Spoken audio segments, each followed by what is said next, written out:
Woo. Ladies and gentlemen, welcome to another edition of the Gathering of Old Men podcast. Myself, TP, Doc Holiday is here, Marlo is here, Lord Jamal is here. Marlo will be back. Danny, I believe, will be back as well. She just dropped off real quick.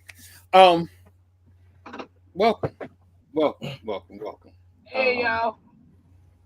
What up? Crashed out. Oh yeah, I did today at work. That's why I just ate a big steak. I'm See, I told you, don't stir up the brothers. Stir up the brother. This is not the day. This ain't the day. Don't do it. They had me at work on Juneteenth, so I started showing out to hit my foot. Hey, as long as you still got a job on June 20th, Oh you yeah. good. Oh, absolutely. I see them right there. I'm saying. man, Yeah, it is. like, we can't get rid of this nigga right here. Hey. Hey, they Oh. around the Yeah, we live. We real live. Like we really live. We really You like saying the N word? You saying the N word? And I already said the R word last week. We playing with 45 seconds in. Yeah. we ain't never getting monetized. my bad, As- y'all. Take that back. I take that back. You know, he gonna Charge take to back my one. head, not my heart. Well, and good news, Miss TP don't want to hang me in the street, so all is good. I ain't got TP in trouble in a long time, so I think I'm in good graces again. We're gonna see. TP ain't got TP in trouble in a long time. Hey, then you headed in the right direction, bro. TP said, I ain't looking back. I ain't going back. And These are and good not black folks. They give me foods. They give me sleep. You better give them around here with all that foolishness now. Oh man. Hey, I have, we follow a lot of stuff, right? And I'm trying to figure out a way to say this. I am understanding of a lot of stuff. Please explain to me again how this boy from South Carolina, daddy convinced him to turn down $8 million and his mama ain't on trial somewhere. Explain that to me. Well, I guess his dad trying to stand on principles. No. They either Mormons, they ain't Kojak, because Kojak definitely would have told him to take his ass on over there. They gotta be what, 7-day advantage, Scientology? Something. Some That's the only way it makes sense. hey, it's I just want to know, are they already well off? Like, could they afford to turn down $8 million? No one can afford to turn down $8 million. I don't care who you are. No, you can't even get Elon Musk to turn down $8 million. But I think we had this conversation. We had this conversation a while back when we were talking about, is it worth it to leave your school based simply on money? Because if you're in a good situation, which he is, he's going into the year as the starter. He was the starter last year. That he's been working with this particular offensive coordinator the last 2 years. He's been working in this system. They're preparing him for the NFL. He's actually on the radar of a lot of NFL GMs as far as him getting drafted next year. They're primed for a good season. If he transfers just for the money, does that hurt him down the road? Well, but we also know that South Carolina not broke. So he might have turned down those $8 million. But South Carolina giving him something. They giving him something. Yeah, They probably slid something to the side to say, hey, do you want to stay? So with you think about it, how TP said, if I'm going into this year in good standings and I'm a starter and we looking good, then nah. Even if they not even giving him quite a million, he's better off over here than he is with the $8 million over there. The bird in the hand is worth more than the bush. Yeah, It and is. his stock is probably gonna go up between now and next year anyway, just based off of just like TP was explaining, so sometimes that extra year it does help, you know. Um, I think we always hear about how, if they don't go pro this year, then they stock gonna go down and this, that, and the third, and they gonna slide in the draft and all kinds of stuff. But I think in his case, I think it is. I think it's a good move. I mean, I don't think anybody can afford to turn down $8 million in that regard, but it's not like it ain't coming back to him next year. Yeah, and it's not like when he gets to the NFL, it's not gonna come back in tenfold wherever he gets drafted at. But at the same time, he's only going into a sophomore. You know what I'm saying? Going to a sophomore year. So like you said, he probably turned down $8 million to go somewhere else, but South Carolina probably said, "Hey, I got some change. We got some change for you to stay here. If you you love it here, cool. We go. You showing to me that's more of showing of loyalty to a program." And I know we had those talks about coaches not having loyalty to the players in the program because they could leave, just like that. But at the same time, you talk about a kid like this who's only what 19, probably 19 years old. I think his head is on straight because I think the way his dad was just saying, like, look, at the end of the day, you're gonna have something other than money that nobody else probably have in my family. You're gonna have an education, you're gonna have a degree.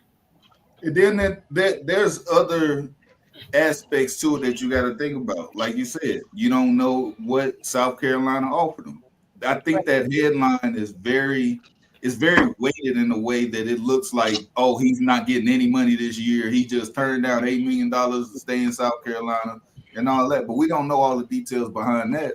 And then his family is there. Mm-hmm. His dad is there in South Carolina.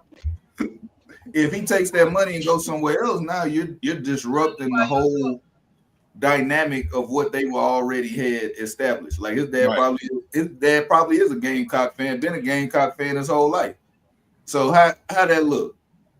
I tell you what, if my son get a scholarship to go play football at the University of Texas, and they getting NIL money, but Oklahoma coming off of them a couple million more, they better stay their black ass at Texas, or we gonna have a problem. Oh no, hey, I'm telling you, we gonna have a problem. That rivalry, boy, you don't go across the river. No, you don't do that. But to me, it also sounds like he has a good support system. Like exactly. We see these guys make the dumbest decisions, and we like, who the hell? And we'll say it, right? Like I know me and Troy, we talked about it in the alumni group before. Like they don't have no support system. Like whoever told them that made sense, they either A, got their hand in their pocket, or B, they don't give a damn about this kid. Like, so, yeah, of course, I'm talking from a position of not having $8 million. But again, South Carolina ain't broke. South Carolina fan base ain't broke. That's the other thing that people forgot about. Especially when especially South Carolina still getting money from the media deal with the for the SEC, so they, like you said, they're not broke. They're not broke. Hey, you never know. This could be a marketing tool for going into next year, because if he goes off and has another good year, and he going on to his junior year, and he's telling y'all that they already offering $8 million over here, that's gonna drive the price up for South Carolina to be like, hey, we're gonna go ahead and we're gonna slide you this to make sure you stay home. Right. Well, I'll say this before we move on. I am happy for that young man. They are looking at him as a top draft prospect for 2026. Big, strong, athletic, big arm. Maybe not taking that money is the right move. And again, we are in profit sharing right now. So since we're in profit sharing, South Carolina could probably give him $8 million over 2 years real easy. I don't even think that'll be a problem for them.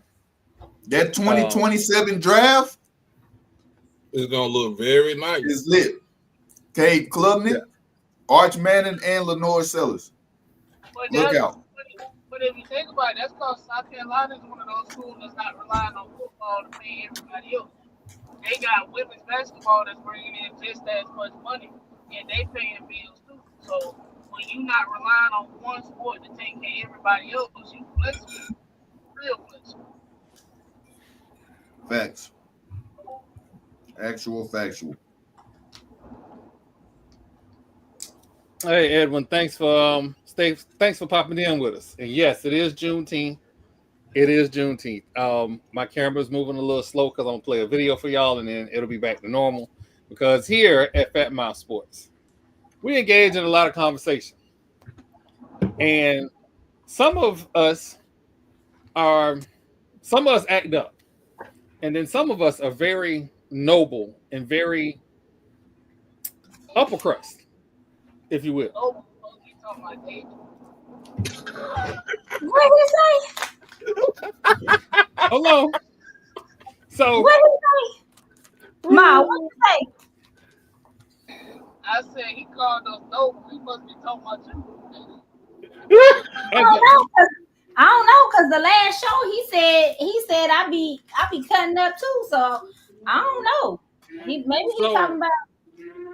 No, we're talking about if it comes to the Colts, Oklahoma, Mike D'Antoni, or Bill O'Brien, I'm never taking the high road. I'm talking shit. Oh yeah, you got to talk. There's nothing noble about what I got to say. Hey, listen, Edwin. This is why I say upper crust, right? Because she comes on and she's very, like I said, she's very professional, very matter of fact. However, from time to time, Danny proves to us that she fit right into the show. Mm-hmm. And this week, I found the clip, y'all. I had to go through a whole episode. I found the clip. On a here it go.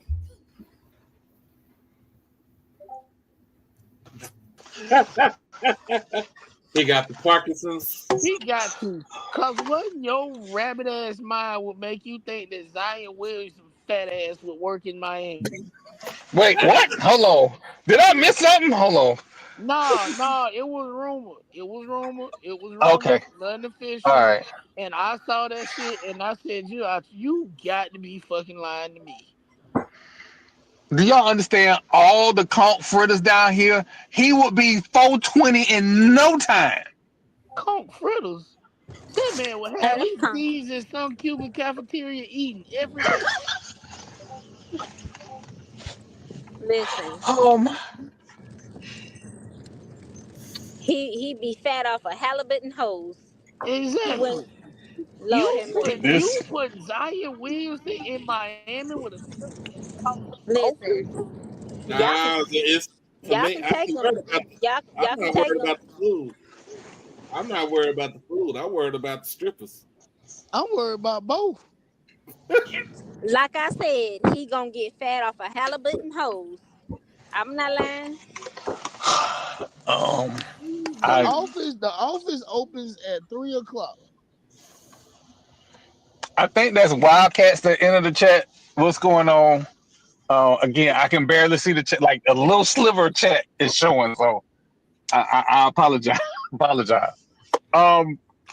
Listen, I've been here since Friday, and there is no way on God's green earth that Zion Williamson is gonna make it to training camp without 15 new baby mamas. But I used to work in Miami. I worked in Miami and I lived in Pompano Beach. Me and my homeboy used to get off work at 3:00 and go to the bar and the strip club on a Tuesday. That man don't need to be nowhere near Miami. I promise you, the booby trap don't close. It don't. And they got good wings. And they get good wings. Hey, again, I'm down here. I am away from home. I've been acting out. These are just jokes. EB, don't be going to tell that lady nothing. She don't need no minions. We cool. These just jokes.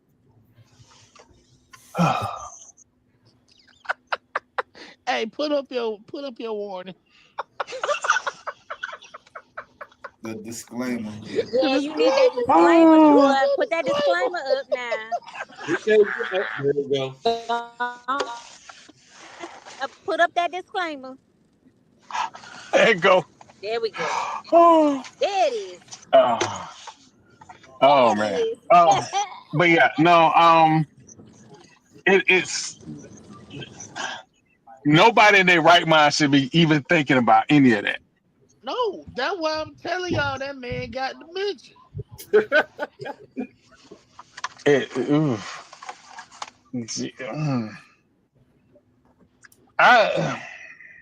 Exactly. Yep. I'm trying to figure out how to say this. His decision making should prevent anybody from trading for him. And I'm going to leave it exactly like that. It should, and I'm going to take it a step further because I'm me. How many more years he got left on this current deal with the Pelicans? I think he got 2 or 3 years left on that deal. If he is not traded and or shows some type of improvement, that will be the last time we hear from Zion Williams. You think so? He'll be the biggest what if. And he absolutely will be. But that'll be the last time we hear about Zion. We might see him in the Big Three. And the wild part is he might go to the Big Three and absolutely show out. But that's what I don't think he will because you got less players. He got to run more. The Big Three, he runs less. It's half court. Yes, half court. Yeah, it's half court. Hold on, time out. Have you seen him? Have you seen him play half court? Have you seen Zion Williamson play half court? We haven't seen him play. That's exactly my point. Shit. Do y'all know this man's contract is only guaranteed as of July 15, 2025. The final 3 years of his contract are not guaranteed. Yeah, and that's going to be all she wrote because he's going to be injured within the first 15 games of next season. That's if he don't come back to training camp overweight. They can waive him after the finals. They absolutely can. If nobody trades for him and nobody picks him up, we will never hear from him again. Yeah, even if he doesn't come back injured and they try to trade him, he probably come past the physical. He won't. Oh, fat butt. Make sure y'all know that was Danny and not Troy. That's right. I said what I said. Zion Williamson is fat and out of shape, and this gonna be the last year. He need to do that man got 2 weeks. The Pelicans done fired everybody. They done fired Swing Cash. They done fired the team president. The coach still there. Zion Williamson fat ass still there. But it's their fault. CJ McCollum. Yeah. Still there. Still there. Oh man. He need to do like Luka. He need to post a video of him doing like 5 minutes of workout and then post it on social media so he can trick everybody into thinking he actually training. Zion need Ozempic and celibacy, and that's it.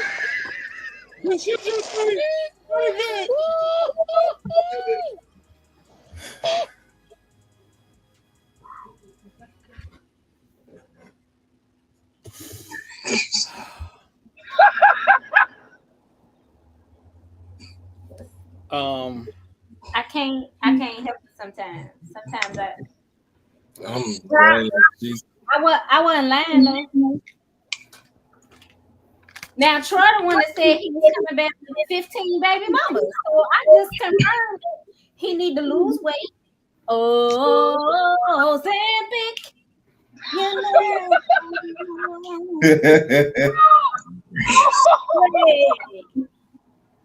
Oh, Zambic. Stay away from them hoes. Hey, Edwin is taking it on. J Peeps, welcome to the show. So again, we have integrated Danny fully into the show. Amen. She's family. She family. Indeed. Damn. Also, yeah, Troy, thank you so much for having me on this evening as well. No problem. We got some Rays news I wanted to get to. We got a whole bunch of stuff I want to get to. Give me 1 second because I gotta switch my computer around because I'm still in video editing mode. So give me 1 second. Meanwhile, shout out to the wonderful people in Alabama, especially Aquaman at the Brawl in Birmingham. Y'all are heroes. It's Aquaman. Aquaman. Oh, my bad. Aquaman. Oh, you're right. Come on now. Aquaman. Oh God. I'm sorry. That is factual. Sheesh. Oh my God. Oh, we lost Troy. Oh, that's because he got that consumer cellular phone and laptop. Does that mean I'm in charge? Hey, this could go in another way. It's not. I didn't want to say anything, but it was kind of a little delayed or kind of freezing on his end. Don't do that. He on J Peeps, he on consumer cellular, so we gotta cut him a break. Well, I say they usually only happen when you get to talking shit about Bethune. It's so true.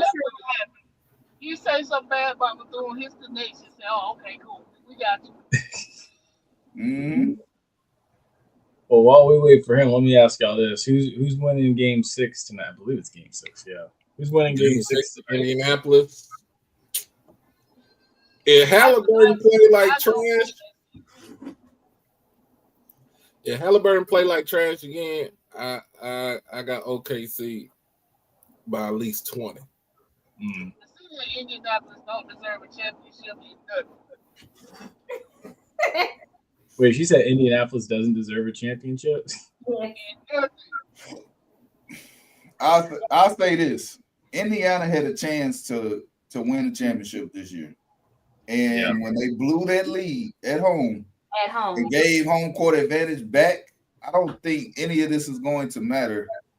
Of the simple fact that OKC not losing 2 in a row. Like even if they win tonight, they're not winning in Oklahoma City. Mm-hmm. That's not gonna happen. Like they can fight hard tonight. Tyrese Halliburton ain't 100%. We understand that, but Pascal and what's his name? The center, number 13. You're not thinking of his name right now. Is it Murphy? No. You know what I'm talking about. He get an exhale. Hold on. Yeah.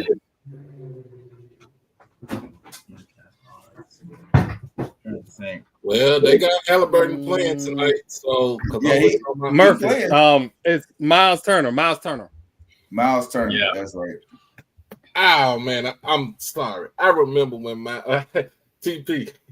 I know you were back home here in Texas. I remember when Miles Turner was a goddamn dog when he was at Euless Trinity, and nobody didn't know who he was until he went down to University of Texas. Mm-hmm. Woo. I miss them days. Now he want to be he want to be a big man, want to shoot threes and shit. What's wrong with you, man? Hey, that's the name of the game. Curry changed the landscape of the NBA when he started pulling up from the logo. Yeah, no, he did. He did. Now everybody think it's okay. Yeah, no, and everybody's got to realize, like, you just can't do that. Like, You gonna get your big ass down on the block. that part. I mean, look at Cat. What a waste of a talent. Because this man think he's a 3. Yeah. That man said, I'm a big Carmelo Anthony. Man, get your big soft ass in the paint. But look, then again, we tell him get in the paint, and that man is charming down there. Charming. He either getting scored on or he in foul trouble. But at this point, he was never really told how to be a big man. So this is what you get. Everybody allowed him to play around the perimeter and that mid range versus actually banging in the paint and playing good solid post defense. So he doesn't know how. Mm-hmm. You either gonna be like, hey bro, you need to go see Hakeem this summer, or you gonna just keep letting him do what he been doing. Mm-hmm. Yeah. That man don't want to go see Hakeem. Hakeem gonna put him through the paces. He don't want to go do that. Hey, but you want to know who else stood Hakeem up 3 times and they no longer in the league? Dwight Howard. Hey, that man 3 times and never win. He is no longer in the league. Oh yeah, that's right. Yeah, he's in that big 3 league now, I think. Yep. Yeah, he is. And got the first night. Hey, yeah. So real quick, y'all know this weekend, this Sunday, ISO Joe versus I Do You Slow this weekend. Hey, don't say that no damn more. Wait, is that UFC fight? Exactly. No, that's all the big 3. That's the big 3. Big 3 game. Oh, okay. I know, because I thought there was a UFC fight this weekend too, but I think it is a UFC fight. It is one. Troy is leading the people. No, so Michael Beasley. ISO Joe has been quietly talking his shit for like the last couple of days. He was on the nightcap show with Unc and Ocho. And yeah. And he was like, hey, $100,000. Hey, y'all better stop playing with me.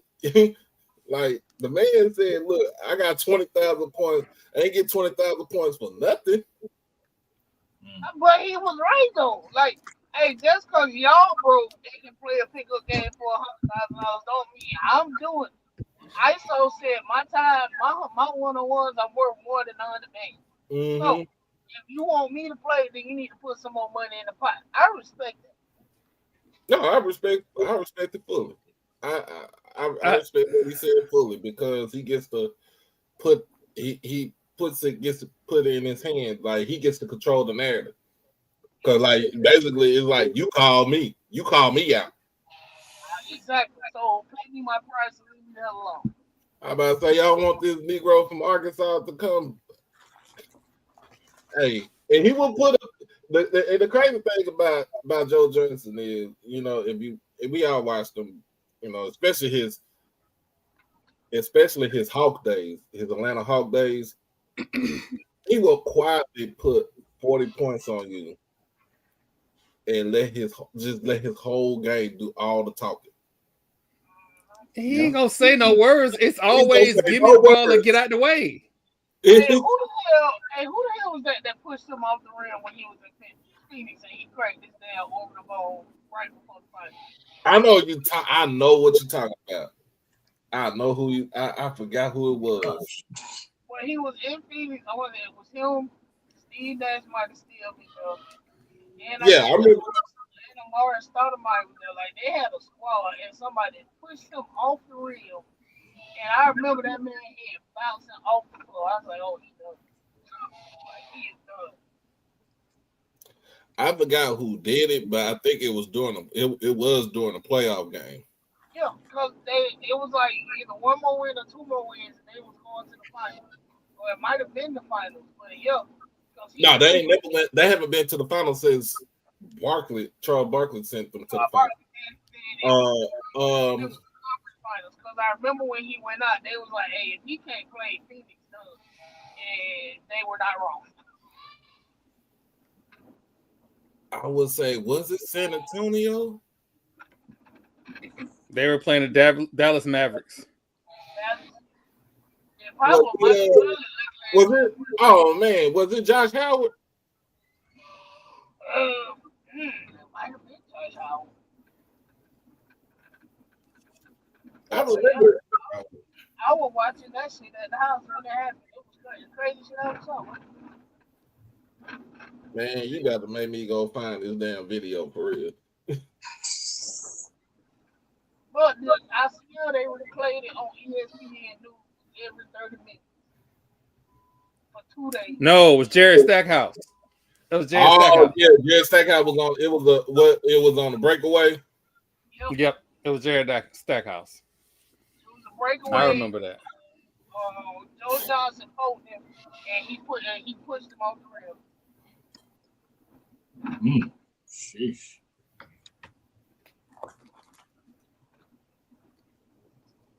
Man, well, we here. Like I said, it's Sunday. It's gonna go down, and we're gonna see what's what. But Marlo, the state of Florida governors, they did one thing good and one thing bad. Like they can't get right, but we're gonna talk about one thing they did good, right? They have allowed state universities, only state universities, that mean the Coral Gables HOA, not included. Wow. That school in Daytona, not included. So basically, unfortunately, yeah, they not included. But all the state schools, they get to spend up to $22.5 million in NIL and or revenue sharing from their auxiliary funds. Mm-hmm. What helps Florida State and them boot skins helps everybody else. I don't think they meant to help FAMU. Bethune-Cookman ain't got 22. They got no 22 from no fund. They gonna have themselves some wings. Before we even goddamn fish dinners. Do something. Before we even get started. Do some car wash. Even get started. Hey y'all, we made it 30 minutes before he put the disclaimer on. That might be a record. No, he put it up before. He put it up for Danny. Oh dang. Wow. Yeah, I'm sorry, I spoiled that. Yeah. I mean, we've had better runs, but it's my fault because I brought up that school in Daytona. But I mean, Marlo, tell me how you feel as a Rattler, and I'll go around the room and see how everybody feels. I ain't finna get them no kudos for doing nothing. That they ass ain't do that for FAMU. They did that so they can give more money to these schools that already got it. It's true. We what they call it, father for the cannon. That's all that was. They had no choice. They couldn't say, "Oh yeah, we finna get y'all 22 million, and we ain't gonna give that other public schools." Nah, they couldn't do that. They already talking about something going to the state to build 2 research labs at UCF for $194 million. Who do that? Who that's benefiting? Talking about that's gonna bring in more research. What?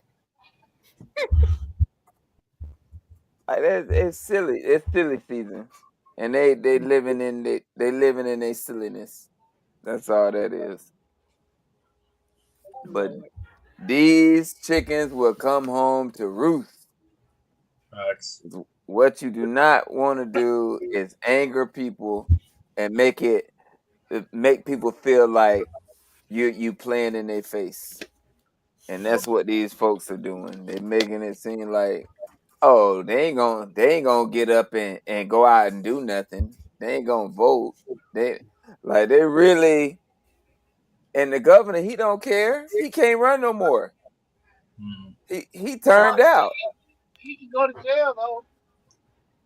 He can, he can, but these folks finna put that full court press on this board, and who gonna suffer? Taxpayers, because they gonna say they working for the state. So That's always been the excuse, though. That legal defense is coming from our tax dollars. This shit is crazy. But they got the right school. If fuck around and find out was a person, that would be or a entity.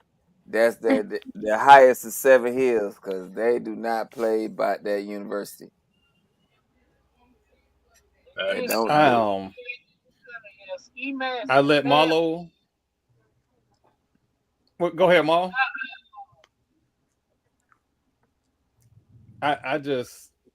I knew this was gonna go left, so I let Marlo go first. What? Wait a minute! I feel attacked. Why I gotta be? He got it. Why he gotta let you go first?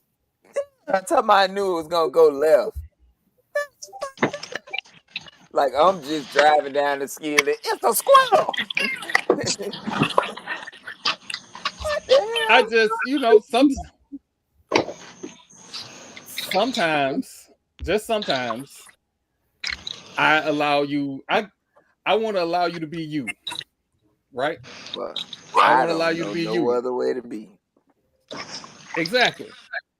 Now I get to be the good guy and sit here and go, this is a good thing, right? Troy, you ain't never the good guy. This is a ever. I want to know when that happened. This is a good thing for the state. Hey, right? I think Troy is gonna keep saying I'm the good guy. You know how if you put stuff in the atmosphere and in the universe long enough, it come true. So he gonna say it twice a week, every week, until magically the universe goes, we're gonna reward Troy and make him the good guy. That's what he's waiting on. That ain't this. That is not this. The universe sitting up there like, really? Really, bro? Really? Really? All I'm saying is that there is a possibility that this is a good thing for both Florida State and FAMU. It is 100% eliminates all that broke talk business that these insane people at the Coral Gables HOA keep spouting. Florida State ain't never been broke. But it's okay. Because calling us broke while you don't have no on-campus stadium because you can't get HOA approval, it is what it is, right? But so it allows ain't broke, why they can't pay their women's basketball team? That ain't a matter of broke. That is a matter of intention. Let the leading scorer That is go. intention. Let the leading scorer There has to be intention. Let the leading scorer You got to be intentional. And I'm telling you, you got to be intentional with what you do. And I was the main one saying we can't be a serious organization if we don't take our women's sports serious. South Carolina clearly is paying NIL to their football team and women's basketball team. We have a national championship winning soccer club. There's no way we should be having discussions about not pushing women's sports. That should never be a thing.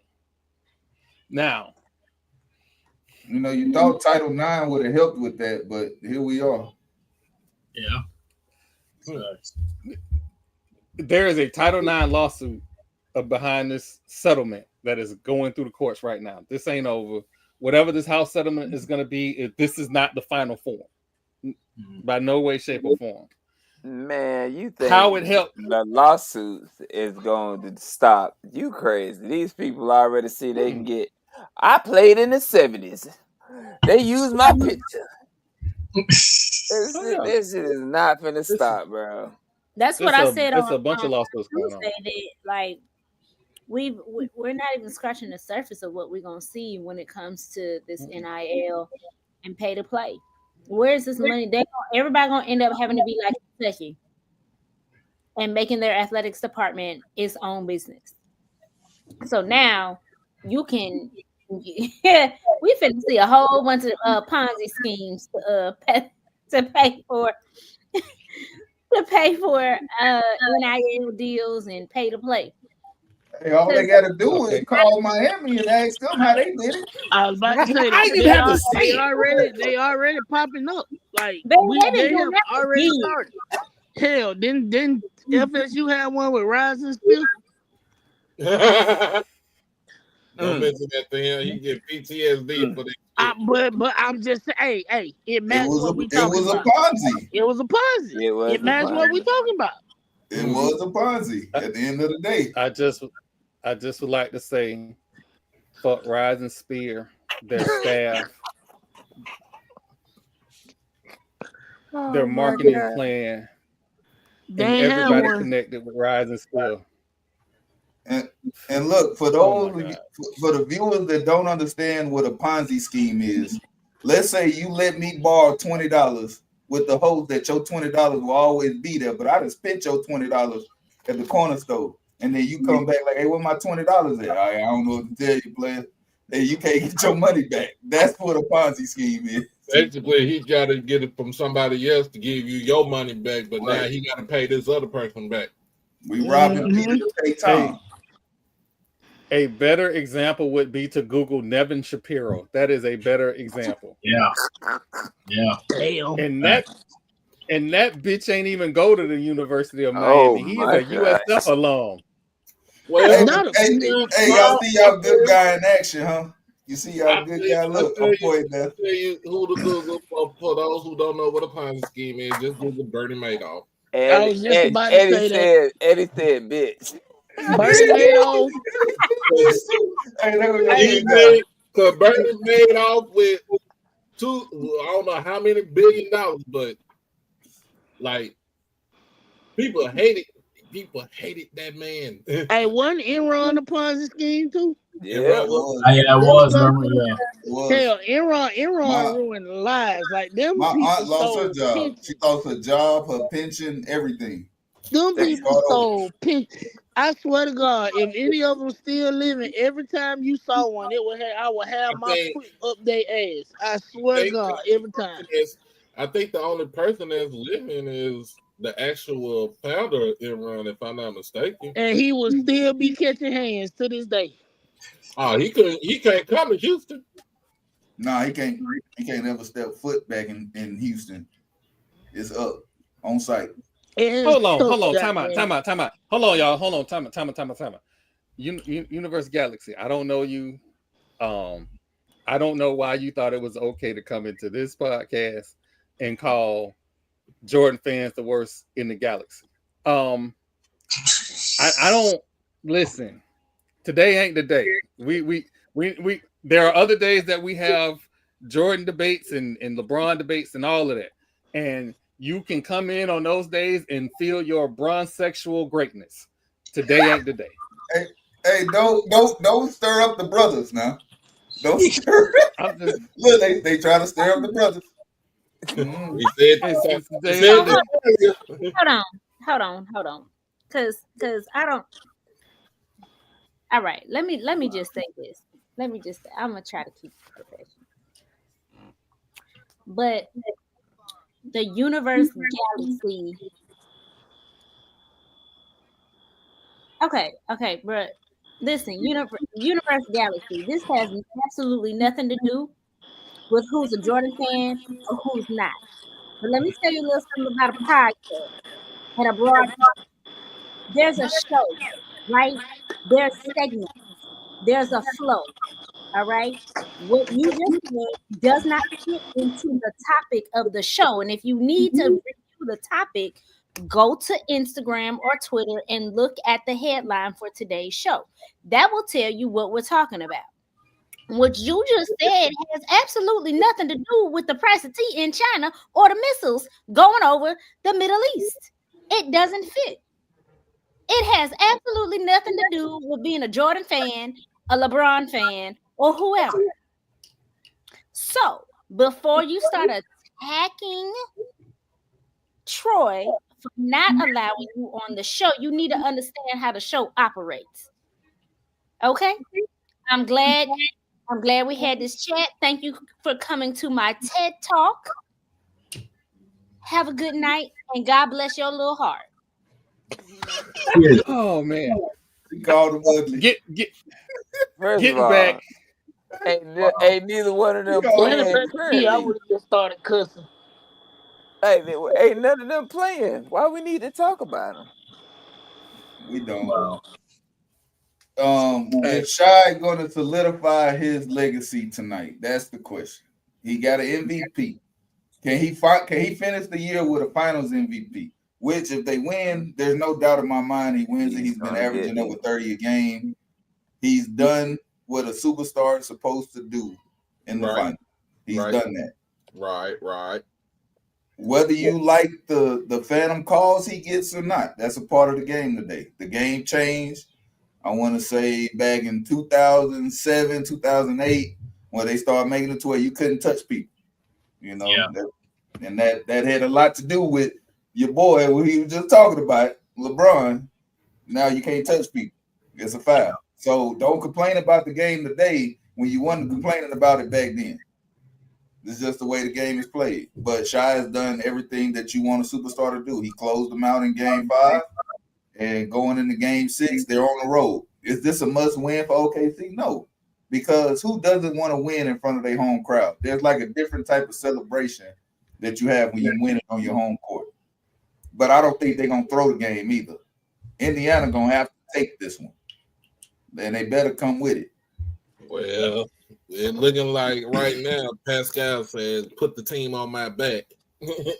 He got to. Currently, it's 10-10, 7:14 to go in the first quarter. Mm-hmm. He got to. He ain't got no choice. Because without him, they get blown out. That is true. We're gonna get back to this finals discussion in a minute. Since TP brought up style of play, what's going on in the WNBA? I am loving, but I can see why people will have some issues with it. I'm loving it so much that I might start being a Caitlin Clark fan. I am. So women ain't supposed to be physical? It's a contact sport.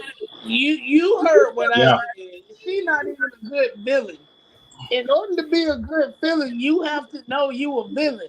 She want to be an undercover villain and a goddamn damsel 5 seconds later. No, if you want to be a villain, be a motherfucking villain. He got a damsel. Damsel in distress. Hey, come help. You wanna push people and you wanna say I can do what I want, but the minute somebody bump you, you looking at the ref whining and clapping your hands. Nah, fuck all that. If you gonna be a motherfucking villain, be a fucking villain. Hey, why she had that smoke for Marina Mabry the other night? Cause she know who the fuck to have smoke with. Gotten rocked. She know who the fuck to have smoke with. That's why. That further proves my point. She ain't even a good fucking villain.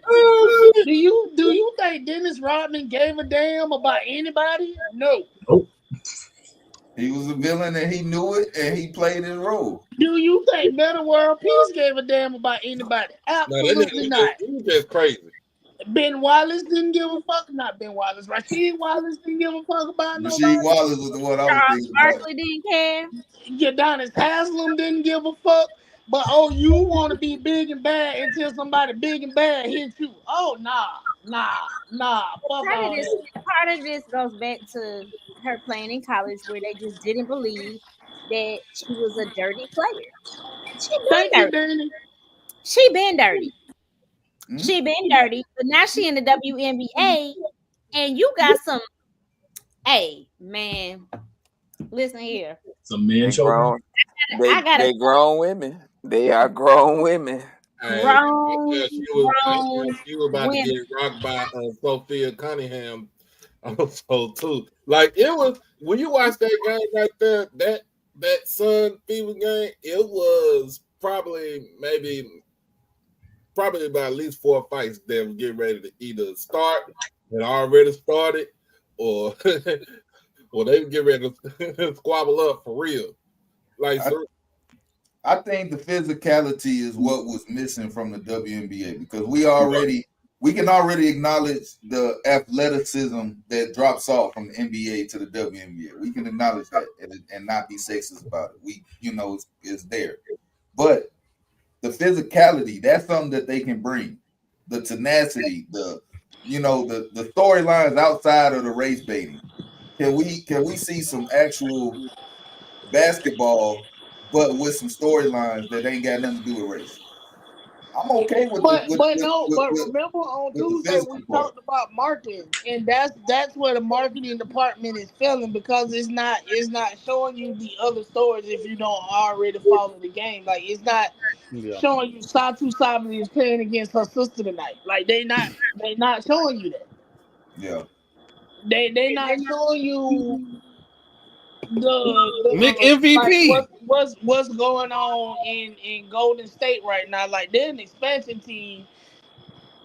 And if they keep going at the rate they gonna make the playoffs. They first in here, Right. I still think the but they Aces not gonna make talking it. about that. I still think the Aces gonna come back and make it. As soon as If they Asia don't, get I'm off blaming of Tom Brady. concussion protocol, they win. As soon as she get out of concussion protocol, Yeah. I don't care. I said so what I said. Fuck Tom Brady. Blame it Tom Brady. it's always fuck Tom Brady. Up and stuff. That Always. is God. Well, I think Tom Brady for our ship. So Amen. Facts. Likewise. I can't say F Tom Brady. I will say as a Bucks fan, you don't appreciate him until he plays for you. Like Yeah. because finally, like I took the time to watch the man in the arena, and I can honestly say, like, seeing his drive. I actually recently I met the Bucks tight end coach recently, and I asked him because he was with Brady for 2022, and that was it. And I asked him, I said, well, I was like, what kind of person is Tom? And he was just saying, like, Tom is very intense. Tom is very attention to detail, very competitive, hates to lose. But it was just, I think that 2022 season, it was his body had caught up with him. It was time. Plus, it's like a lot of people around here have said too, like, he lost a lot of weight because of he was going through the divorce, and then being away from his kids and stuff and everything. Like he wasn't as happy. So I mean, the off-field stuff I think had finally caught up with him. So I mean, again, hey, I'm grateful for him. I mean, prior I didn't like him much as a player, but I mean, hearing and then finally seeing it firsthand, it's like you appreciate him more, and then it's like you kind of cherish that too, because it's like we may never see that again, no matter how much they may try to pump up Mahomes and stuff. Like we won't see that type of greatness again. Mahomes is not Brady. Nah, Brady to go. Those are beautiful words. Those are absolutely beautiful words. Tom Brady. Fuck Tom Brady. Fuck Tom Brady. Fuck Tom Brady. That being said, So much hate. Oh my God. So much hate, and he's the GM of his favorite team. Yeah.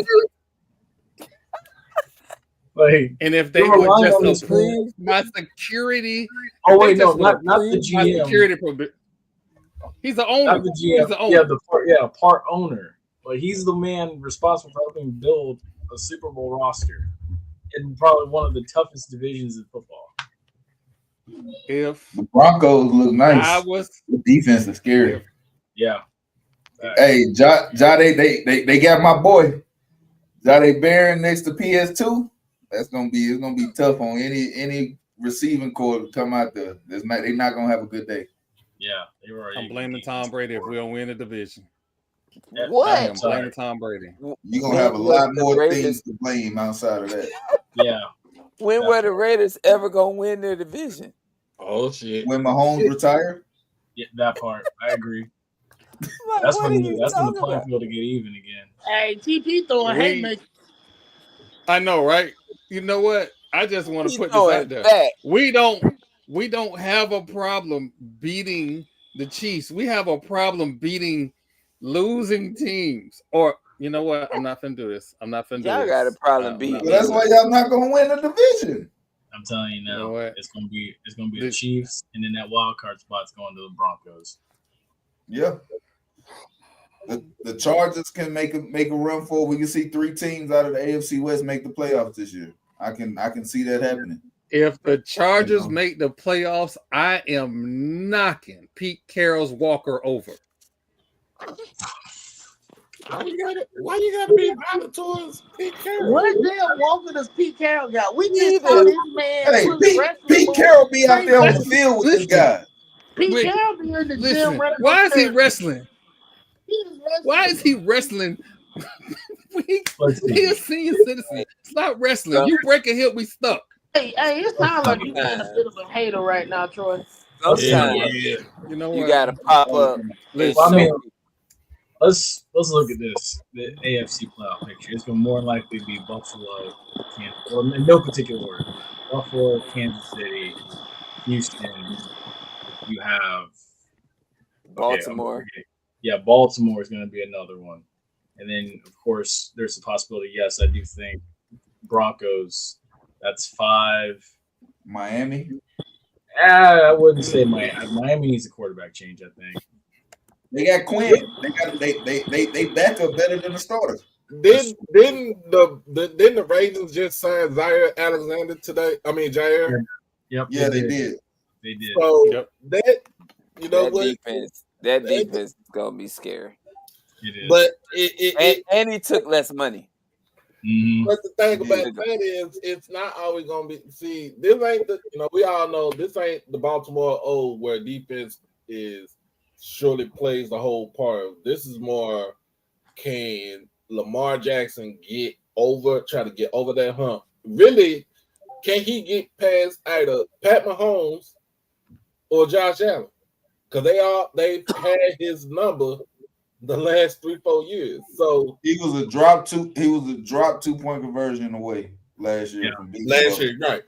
And that first down that they gave Josh Allen, I'm still calling bullshit. We all saw that. 6 months later, that was not a first down. I agree. I think 400, 500 million people had all saw that. Yeah, that was bullshit. Yeah, they wanted Buffalo versus KC. That was what they wanted.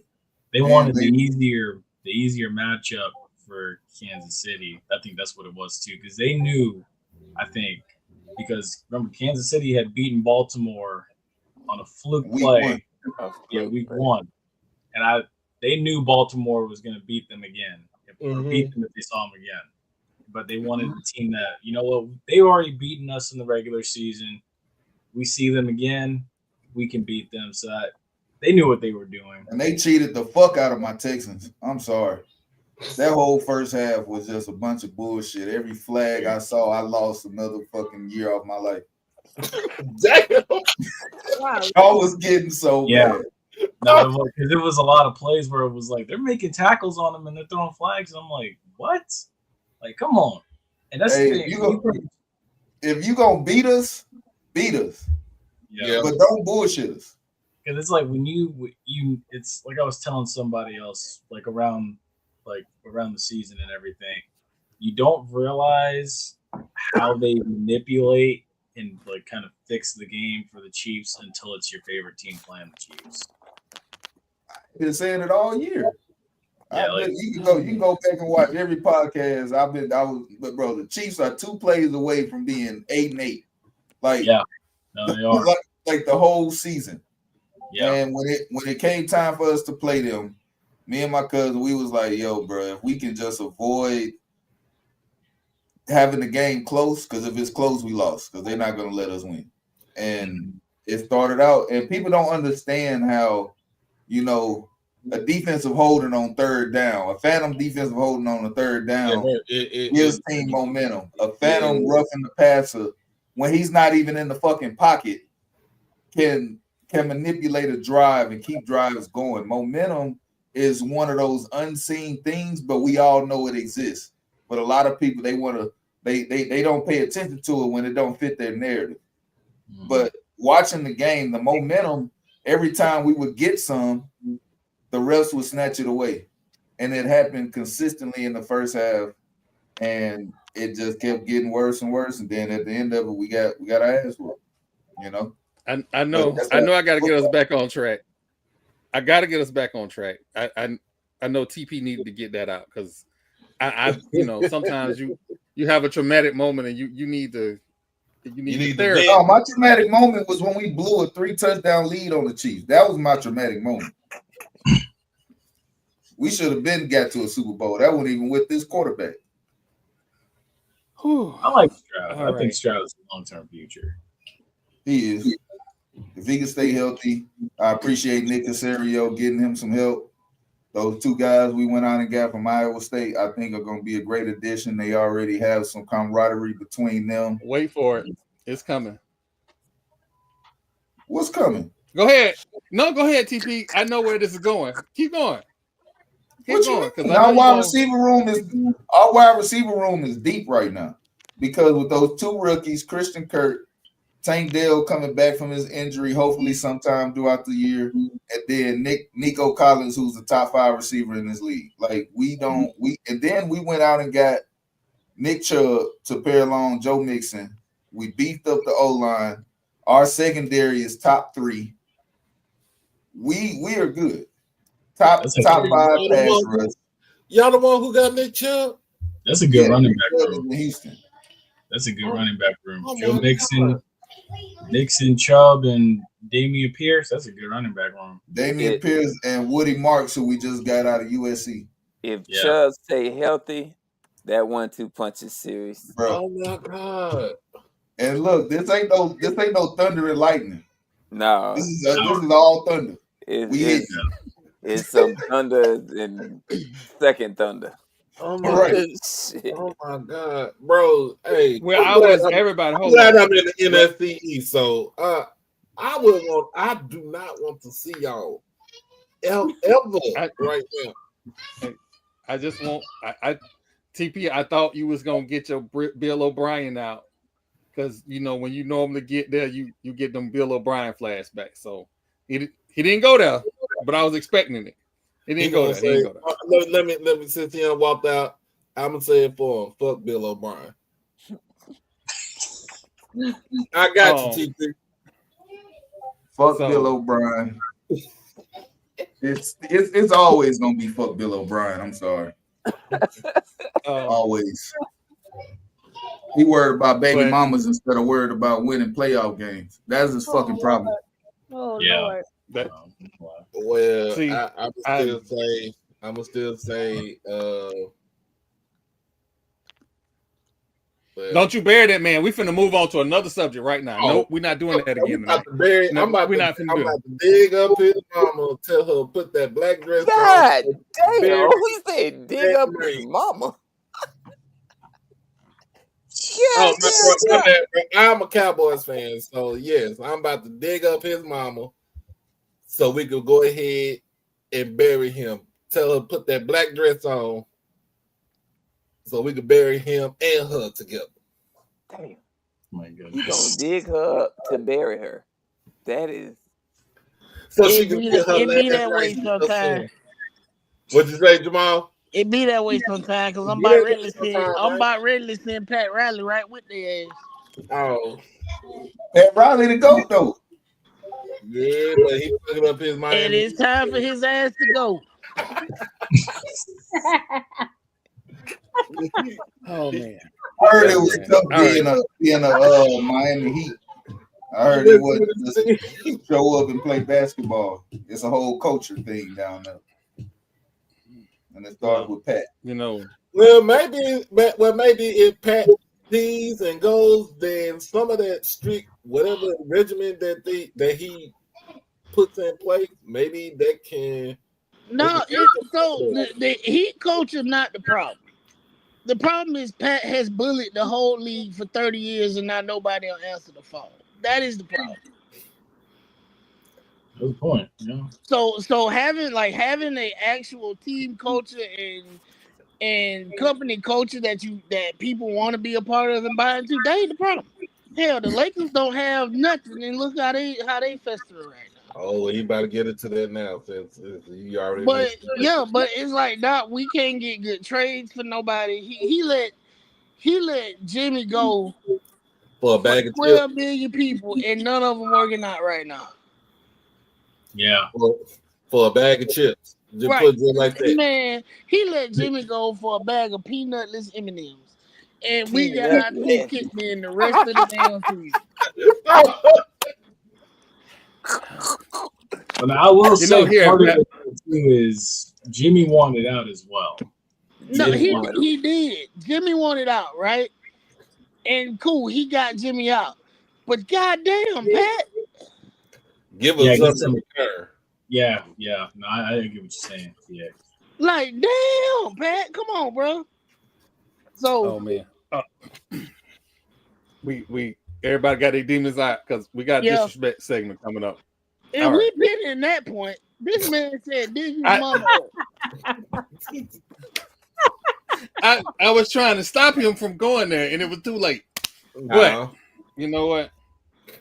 It is. The disrespect segment. Uh-oh. So there is news out of Tampa Bay, specifically St. Pete. Stu Sternberg is in exclusive discussions about selling the Tampa Bay Rays. I wish I had a hallelujah drop, but I don't. But hallelujah. And to that dude in Orlando that kept telling me that former baseball player had billions of dollars in the bank to move them to Orlando, fuck you, fuck your mama, fuck your job. I told you I was right. You wanted to argue me down because I wasn't a Rays fan. Again, my allegiance is how the ownership treats the team. Stu Sternberg has always been the Rays' problem. He's the reason they don't already have a stadium. That's all I had to say. That is He ain't That he is ain't the true. reason they don't have no stadium. he They is. built Oh. the stadium. He is. He is. They built the stadium in St. Pete that never should have been built the way it was built. So and the When funny we thing were is, when we were in high school, the funny thing. Wait. they displaced so many people. I saw the stadium built. Just so they could build the We was stadium. at the groundbreaking. What did you talk about? We was there playing in the band at the groundbreaking. I'm telling you. Now that it is true that because I was listening to this today because JP Peterson was just talking about it too, how they built the Trop. They went ahead and just built it, and Major League Baseball was about to just tell them let it rot, but then eventually they got a team eventually.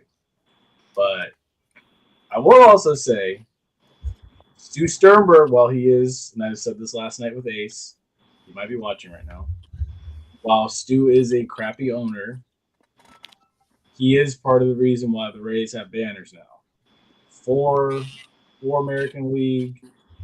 Well, I think it's like 4 American League East pennants, 2 American League pennants. Before he bought this team for $200 million, nobody and their mama knew what winning was with the Rays. Now I will say too, 2 failed stadium deals going as far back as even when I was in middle school, and then most recently the failed stadium deal here after the hurricane. But again, kudos to Patrick Zalewski. $1.7 billion. I've heard there's other suitors out there too. I would like to see this get done. I would like to see this stadium go up by the fairgrounds. Personally, that's what I think. I think Hard Rock would benefit from it as well. I want to see it happen right there on I-4. Yeah, it's gonna be on I-4. Man, don't put nothing else on damn It's- I-4. That road already need to be shut down. It's gonna be on I-4. It's just gonna be a little further east on I-4. How much you said that the Rays are worth now? So Stu Sternberg, when he initially bought the Rays in 2004, he bought them for $200 million. Right now, they are the price is $1.7 billion from Patrick Zalewski and other Tampa, suitors that are working with him. But recently, there's also been speculation coming out that there are other parties involved that want to probably push the number up to $2 billion. So the dude that owned the Magic, he won a baseball team. The Voss family. Yeah, They've he's already like campaigning. He won a baseball team in Orlando. they already identified the stadium and say they got 1.2 billion to put on building the stadium. Yep. Yeah. We now, Is that out of his own? Now, here's the thing: is that out of his own money, or is that going to be? Is that going to be money? Ain't the issue with Orlando. That is private and Marlo, money. no money ain't the issue with. They Marlo, already no. put the money up. It's already and they already identified where they want to put it. Marlo, what is the issue? That's good. Time out. So for people that don't live in Florida, right? Orlando gets tax breaks and money that other places couldn't even dream of. Disney World. Yeah, it's literally called Disney World tax break. Y'all probably heard about it when the dumbass governor decided to pick a fight with Disney World this year. And lost. Disney World pays for roads. They pay for housing developments a lot of the times. Like anytime you see something going up in Orlando and you're like, damn, that look cool, Disney World probably funded it. Because the more stuff that come to Orlando, the more people come to Orlando and the more people come to Disney World. Yeah, that's true too. Now, again, I think and again, I don't know if they're the other shooter that's at the table that's going to probably throw up $2 billion. They might be, they might not be. Nobody knows. I know there's a group out of Memphis that's that wants to throw up $2 billion. Memphis don't need nothing else. They don't. They shoot in front of the FedEx Center while the game is going on. Correct. And yeah, I agree. Memphis does not need anything else. So that's what I mean. That's why when I hear Tampa investors along with Patrick Zalewski's name, I automatically go to Eddie DeBartolo, who previously owned the 49ers but has a school in the Tampa Bay area with Derek Brooks. I automatically go to Jeff Bennick, who had ownership and just sold his stake in the Tampa Bay Lightning. So it makes me wonder, like, there are those the other like investors that are partnered with Patrick Zalewski? Because if that is the case, I think Zalewski's going to get it. I think. Jay, something everybody should pay attention to is the names of the owners or the potential owners that they list. They make sure that the Tampa business people are listed first. That's for a reason. Pay attention to every one of those articles. That lets you know what's not happening. Moving to Orlando is not happening. And it has nothing to do with money in Orlando. And that's the thing too, because a lot of people have been saying too that MLB Commissioner Rob Manfred has his hands all over this as well, and he's also said he wants the Rays to stay in the Tampa Bay market because this is the 11th ranked market according to ABC in the country. So they do want the Rays to stay here. They definitely want it to be a stadium in the Tampa Bay area. And the other reason that I think that owners committee forced Stu Sternberg to give up this team because Jane Castor also said she's done doing deals with Stu. People in St. Pete said they're done doing deals with Stu. It makes me point towards the fact that like it's definitely it's a situation where they want baseball to stay in Tampa. I can't foresee it going over there. Orlando strikes me more as a basketball soccer type town. But they already have both. They have the Magic and they have the Orlando City Pride. Exactly. Don't they want to add football up there in Orlando too? Man, Nah, they're not. it No, ain't they- no So, space. they're It ain't no space in Orlando for a football team. Now, and the good thing, he's on to something though. The thing is, Jacksonville's going to get it. They're going to Because the play. Jaguars are in going to need a Orlando. place to play for 1 or 2 years. They're playing in Orlando. They're playing in Orlando. Yep. Yeah, they're playing in Orlando. So Jacksonville's going to get a pro team. So we'll see how this. That's going to be interesting to see. The Bucks will be I always want 2 hours apart. Wow. Yeah, I always make sure that we acknowledge that owners of teams are territorial, and I bring it up, and Marlo scoffs at it, but moving a baseball team into the Florida Marlins market is going to cause World War III. The Florida Marlins don't have a damn market. They don't have a market in Orlando. They ain't got a market. This is not their. This is not really market. They ain't got no market. Listen, wait, where do the Marlins play? They play in Miami. They play in Miami. They play in Miami. Their stadium is where the Orange Bowl used to be. That's what I was thinking. Yeah. And the thing is, what's funny about that is the taxpayers in Dade County did not want that stadium. Yeah, they they wanted were the Orange Bowl. Right. Shout out to the guy on the Dan Labatard show for going to black churches to try and get them people to vote for that stadium and then didn't give them no job. Shout out to him, you asshole. Wait, that really happened? What? And wait a minute, that really happened. Hey, we be telling y'all, Florida politics is nasty. But also, if you think about it, the Marlins always, whenever they have a great team, whenever they put up a great team together, of course, I mean, if you look at their 2 World Series championship teams, dismantled them after they dismantled them the same year. Once they win that whole thing, and it's like, what are you doing? Like, you like it, for a team to play their games at it's Hard Rock Stadium now. But it's played, well, it was Pro Player, Hard Rock, whatever you want to call it, Land Shark Stadium. So they played there for a very long time. They won 2 championships in that football cookie cutter stadium. And they have all the fans in there, but every year, every time they won the championship, they, just like Marlo said, they fire sell everything, sell everybody to try to cut costs. See that lets you know, like ownership don't really know what the hell they be talking about half the time. No, they know they chase the money, not necessarily. Yeah, they chase the money because they supposed to make a profit. Yeah, they're going to make a profit. Yeah, but I want to keep the profit, because if I make a profit on the championship team, now y'all gonna want me to pay y'all. And see, that's the problem with a team that ain't got money versus a team like the Yankees or the Dodgers who got unlimited money. You know what I mean? Like when you look at trying to keep a team together versus how much these other teams are spending on their players, it cuts your profit margin down.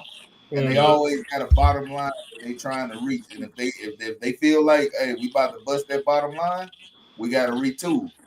And that's the business aspect of baseball, because they don't have the salary cap like the NFL, NBA. And these other teams with unlimited money, they can go pay an Aaron Judge $600 million. You know what I mean? Get Shohei Ohtani $700 million. Go get Shohei $700. You know, stuff like that. And they're like, man, we can't afford that, so we're gonna have to start over.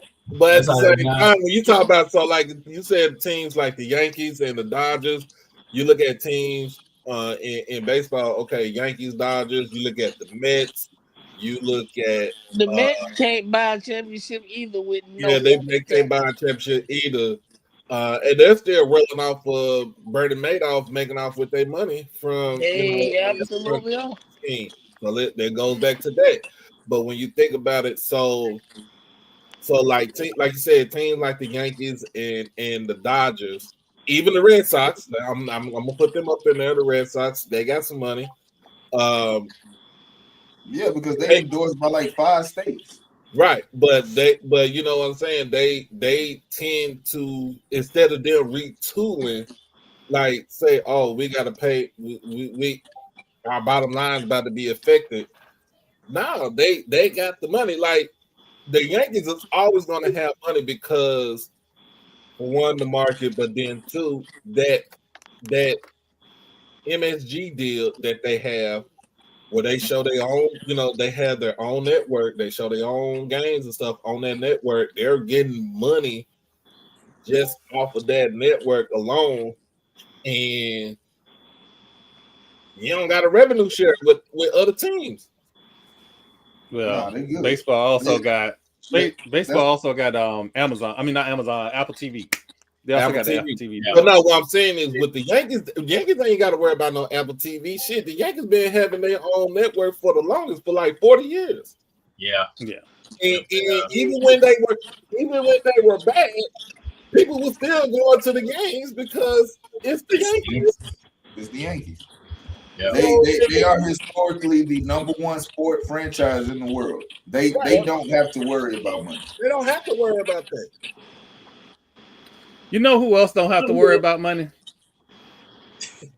Mark Walter. Hey, can we get the sound bite? Oh yeah, no, we definitely get the sound back. There you go. So, just so we clear, we'll talk about TP coaching a little bit, but just so we clear, Mark Walter bought the Los Angeles Lakers for $10 billion. Yep.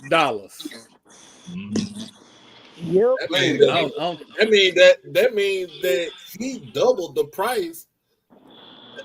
He paid more. No. You're not understanding. No. Dr. Buss paid the equivalent of $327 million in today's money for the Lakers when he bought them. And he bought the Lakers and the Kings. And the Forum. And the Forum. Yeah, right. And the Forum. Right. 300 it was $60-something million back then. But today's money is 327. Yeah. But what I'm saying is how much is the Lakers worth right now? 10 billion. 10 billion. 10. They paid 10. Okay, I thought that was worth like $5-6 billion or something like that. No, but regardless of how we feel about the Lakers brand and the New York Yankees are damn near the same. Yeah. So, like, and this is the same guy that owns the Dodgers. Yep. Yep. No. His front office are basketball people. Yeah. And he got Magic. Magic Johnson. Yeah. So Magic Johnson is a minority owner of the Dodgers. He's also a minority owner of the Lakers. Then he's also a minority owner of the Washington Commanders. Pretty much. And I'm gonna tell you what he did. He walked into his boardroom and said, "Hey, I'm willing to put up this much. Are y'all willing to become minority stakeholders and us owning the Lakers?" And everybody was like, "That's on the table." They probably jumped for joy when he walked in because they're about to get paid. Yeah. So, and they spend that money. He ain't lowballing players. You look at the team he assembled over there for the Dodgers. How many players over there getting max? Like the contract deal Ohtani got that's gangster. Ohtani got a deal. Mookie Betts got a max deal. Ohtani deal is backloaded. It's backloaded. It's still real money now. But it's still against the deal, though. It's guaranteed, whether it's on the front or back. He is getting that money. Listen, listen here. That much money, baby, I take them back shots. Oh my God. Now understand? Yeah. She said she'll take the BBL back. Yo.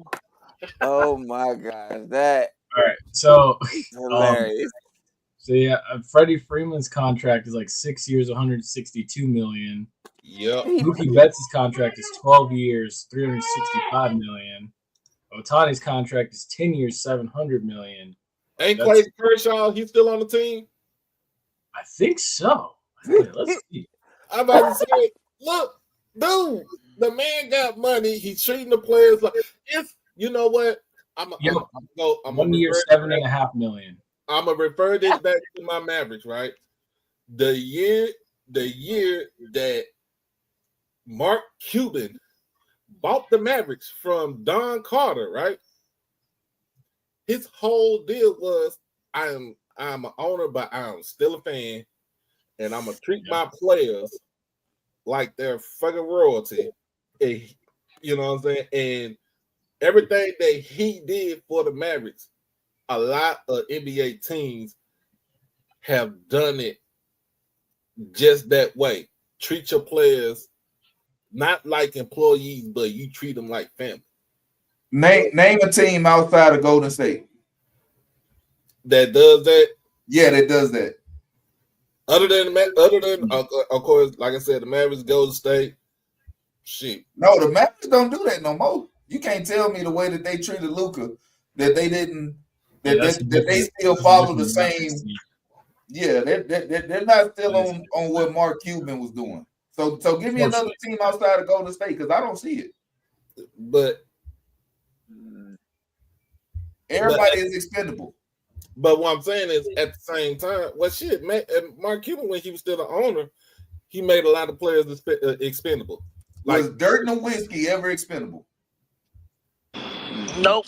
He wasn't expendable. I'm talking about everybody. He buying Avery Johnson with no remorse, though. But I'm saying everybody else at the same time was expendable. Like, even the coaches was expendable during his time. Of course. So because they was that wasn't the guy. I think when you look at who a team would be, what's the word? Well, they show favor, right? Because Dirk Nowitzki, no matter what he did, he was going to be the guy. He played until he could not play anymore. Even towards the end of his career, where he wasn't as effective as he once was, he was still going to be the guy because that was who Mark Cuban basically said, this is the franchise player. He is our guy. You look at the Buss family, what they did with Kobe. He was their guy. They got rid of Shaq for Kobe. Like, you got rid of one of the most dominant players in the history of the NBA because you were in love with this guy. No other team is doing that. But the Buss was in love with Magic Johnson and James Worthy, and even though they didn't draft Kareem, they traded for, you know what I'm saying, they got him in free agency. They loved Kareem. To me, and let's just put it like this. So we saying Magic, right? So I said Magic Johnson is minority owner for the Commanders. It took the act of God to get and some emails to get Dan Snyder, funky ass, out of DC, to get him up out of there. That wasn't an act of God. Hold on. That wasn't an act of, no. That wasn't an act of God. That was an act of Dan Snyder acting up. That's what got him out of his seat. They wanted him gone a long time. They just couldn't do nothing about it. But like I said, until he started showing his anus to these people. He dug his own grave on that one. He dug his own grave. Yeah. Hey, and they handed him Washington is better for it. Yeah, they are. Josh Harris in that group has done way more for the Commanders than Dan Snyder has done in his 20 years as an owner. Mm-hmm. So what do we feel like is going to be the biggest change with the ownership switch over in LA? Is there going to be a change in the marketing strategies? Is it going to be a change in like how they get their players? Is LeBron going to still be the guy because they made the trade for Luka? So you gave up your future. You ain't got no picks now. Luka got to be the guy. So what happens now? But I think they still got Jeannie Buss as she's going to represent the Lakers as governor of the team. So it all depends on how this new ownership is going to react.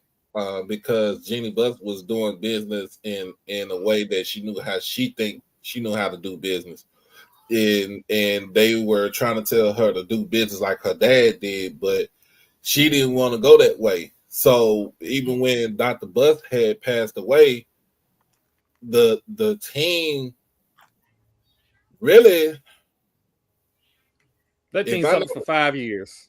Right, but the brother's an idiot. But if I'm not mistaken, it was supposed to go. Wasn't it supposed to go to Mitch Kupchak? It was supposed to go to the oldest boy. It was the oldest boy. It was the oldest boy. Okay. He was a screw up. And they kept telling Jeannie, take over the team. She kept saying, no, my daddy wanted him to have the team. And finally they pulled her to the side and said, if you don't take over this team, the minority owners was going to go to the league. And that's what made her take over. So basically the minority owners was going to go and pull a New Orleans type of situation. Yeah, but I don't think it's written in the contract that they're obligated to keep her. I think that was just a decision that was made for continuity. Yeah, probably. But if she ain't getting it done, then she just works for them now. She's not, you know what I mean? She was in charge of her own job before. Now she's not. Well, she's $10 billion richer. That's all I gotta say. Hey, she got the bag. The Buss family will never be poor. Generation after generation, their whole line is secure. They were already billionaires. But does she have any kids? I don't think she have any kids, do she? I don't believe she has any. So where's that money gonna go when she falls off the face of the earth? It's other Buss, nephews and nieces. There are other Buss nephews, nieces. The Buss name. Yeah. You know, was that Danny? I was just saying, like, just because she don't have kids, trust me, that family got their inheritance on lock. That part. Like, they got trust on top of trust. So exactly. There's one thing about what the wealthy does. They always gonna have their money lined up. Mm-hmm. That's why they be fighting so much. And it's not going into probate. So that's another question right there. Appreciate you, bro. Does the price include the? I don't want to call it crypto.com arena. It's called the Staples Arena for me.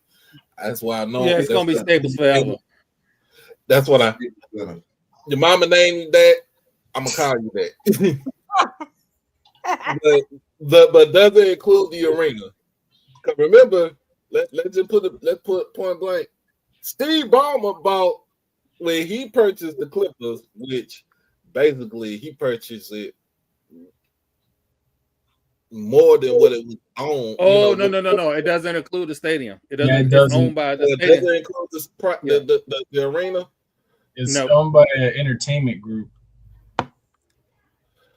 So AEG. This owner can actually do what Ballmer did. Like, hey, we can stay build their own stadium. Yeah, we can stay right here downtown LA, and we're gonna take this tract of land wherever it is, you know what I'm saying, in LA County, and build our own stadium. It's the same thing that Ballmer did, because he was like, look, I bought this team. I want this team. I want the Clippers to be world class. I want them to have their own thing. and he took that money and took that land and bought that land in Inglewood. Mhm. And you got the Intuit Dome. And Yeah. hey, what I was looking at, man, it's worth every penny that he spent. Because that came out of his pocket right there. But dude, you know, to me, when it comes to people people of wealth that buy teams and stuff like that, buy the stadiums and stuff like that, of course, your main objective is to make money.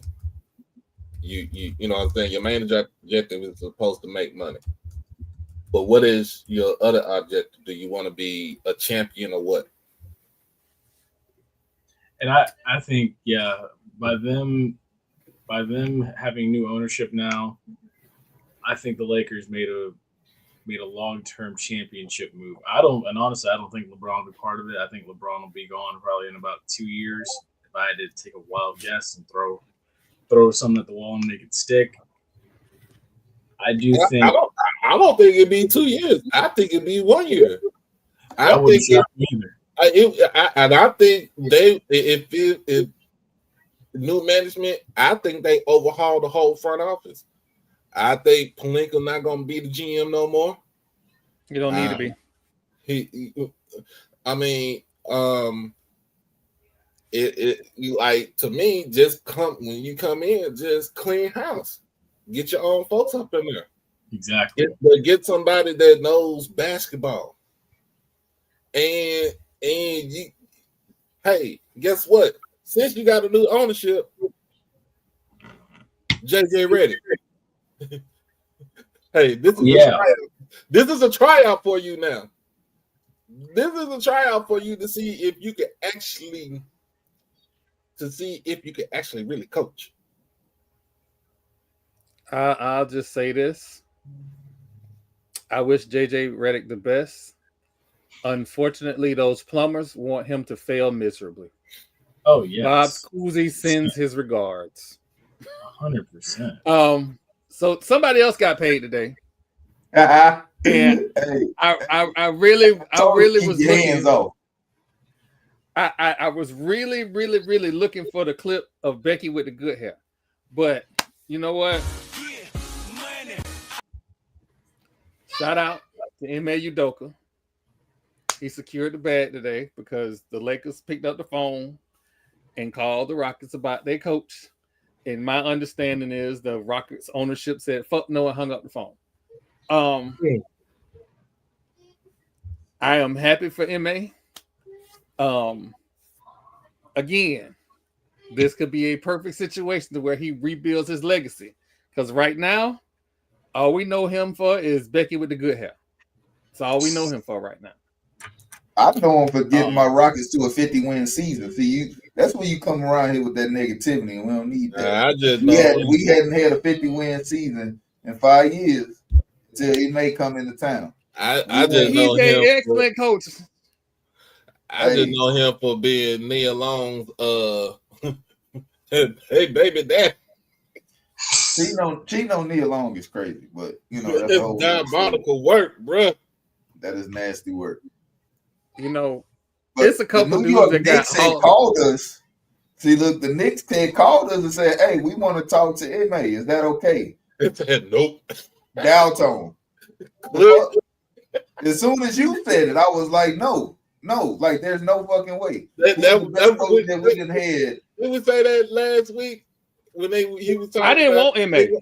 But did we say that last week? He said that they was on the phone trying to get Jason Kidd. I was like, why the fuck would I want to go to New York and pay all that money in taxes? Well, I'm getting out my cash up front. Only thing I'm paying is a Fed charge. Come on, nah.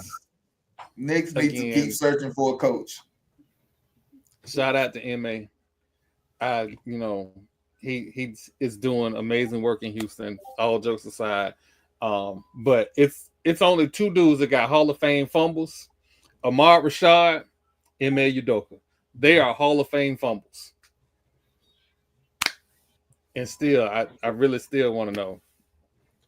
When you say Rashad What? is a Hall of Fame fumble, because he's still doing good so far right now. Shoot. Listen. Felicia Rashad looked real good for her age. That's all I'm saying. That's that you know what? There, them sisters. Hey, speaking of Hall of Fame fumbles, as a Raiders fan, was that a fumble?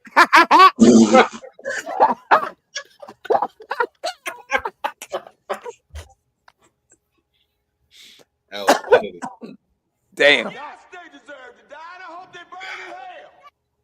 He still think it was a fumble. That was petty as hell.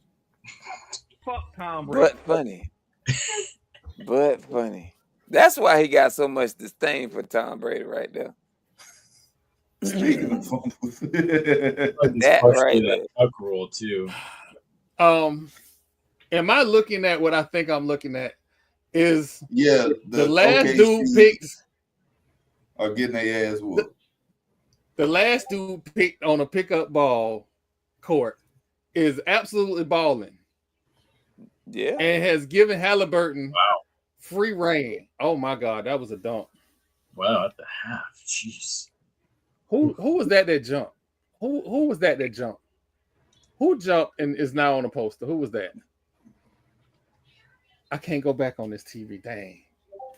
Hey, this is a team. Hey, look, I said it has to be a team effort, right? I'm looking at the box score. You looking at it too?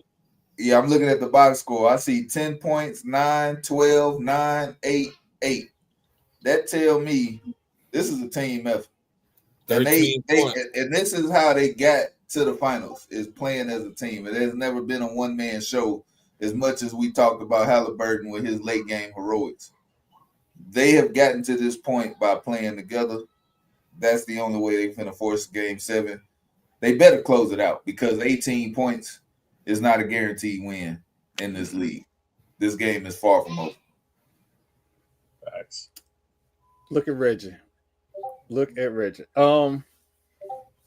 So I'll make sure I don't miss anything. Hey Jay, I completely understand. We normally have our parting shots. So being that this is your first time on the show and you leaving early, what you got for us this week? Oh wow. Oof. Whoa. I did not expect that. Wait. Remind me. Okay, what am I doing now? A hardened shot. Parting shot. shot. Just words to people, whatever you got to say. What's on your mind? I mean, sheesh. What do I have to say? I mean, thankfully college football season will be here soon. Thankfully, the NFL season will be here soon. So, we have a lot of content we'll be putting out, of course. We have a bunch of NFL preseason breakdowns coming out. We'll have a FAMU preseason breakdown coming out, of course. Looking forward to this year overall. So, yeah. Oh man, you a Rattler? Oh yeah, the jersey. You a Rattler? And the foam finger. Oh man. Like that just warm your heart, don't it, Marlo? Don't mind him. He had to drink that water. We'll see y'all November the 1st. Oh yeah. What is happening? Sure. Oh my God. We'll see y'all November the 1st. You will. Friendly banter. Oh, of course. I mean, respectfully, of course. I quote Tom Brady. The grill will be blazing though. Next game. You gotta come up to the RV lot. Man, if I can get me the right to get down to Tallahassee, I might. But shoot, that's coming out from Vegas for you guys. Yeah. That's a big turnaround. No, where I might be up there too. Just because it's in Vegas. I'm looking about it. Like I said last night with Ace, I think the SWAC East will be on the line in that game. You know, it's going to be like how it always has been. You know, last 2 years, it's going to be a nasty physical drag out game. So, you know, may the best man win. Oh yeah, Jay should not call it. But I will say the most important game is the next one, and that's beating Howard as well. So absolutely, that's what matters. So, looking forward to getting down to Miami as well. So definitely. But yeah, you know, thank you for having me on. Appreciate meeting y'all. Troy, thank you. TP, Doc Holiday, Marlo, yes, sir. Danny, Lord Jamal. Appreciate y'all having me. That's what's up. No problem. No problem. Definitely. So yeah, y'all take care. Have a nice evening, man. All right, bro. All right. Now, tonight has been an amazing night, and we have shown everyone the wonderfulness. Wait. Who in the hell said belt the snake ass? What? Oh, shit. Oh. Wait a minute. November the 1st, Marlo. November the 1st. Oh shit. Okay. All right. November the 1st. What y'all better do is pray to everything y'all believe in that y'all win that game. Tell that, because if y'all don't, I'm following y'all bus all the way back to Mississippi, blowing the horn and waving foam fingers and FAMU placards at your ass all the way down I-10. Oh. What? It's happening. All right. So again, get back to what I was saying. Danny has been amazing, absolutely amazing tonight, and it is only right to give her moment in the sun. Danny, what you got for us this week? So I guess I come back. Y'all don't mind what I look like tonight, okay? It's been raining down here. I look like, I know I look like Celie from The Color Purple, but that's okay. I gotta get my little Frederick. Oh Lord, my little Frederick Douglass fro. You better not.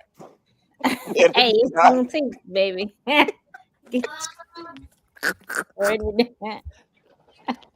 Gotta look like my kinfolk tonight. But look, I'm gonna keep it real short, real sweet. Well, maybe not that sweet. But look, let me tell y'all something. Y'all know I'm big on communications and all of that great stuff, right? When if you in the chat and you come on this show, don't be trying to direct traffic. We got a flow. We have a system. We work hard to get the show in a position where there's segments and there are topics for each day. When I tell you I was on Troy like white on rice to get him to redirect things, he will tell. There were probably days where he was like, I am not answering this lady's phone calls no more. I know it. Because I was on him because I saw the greatness that this show and this platform could be. So when we have a segment and you come on here trying to talk about this is why y'all ain't popular, you don't know. You're not in our insights and analytics and all of that. Don't be mad because you can't come in and talk about whatever you want to talk about. That's not how this works.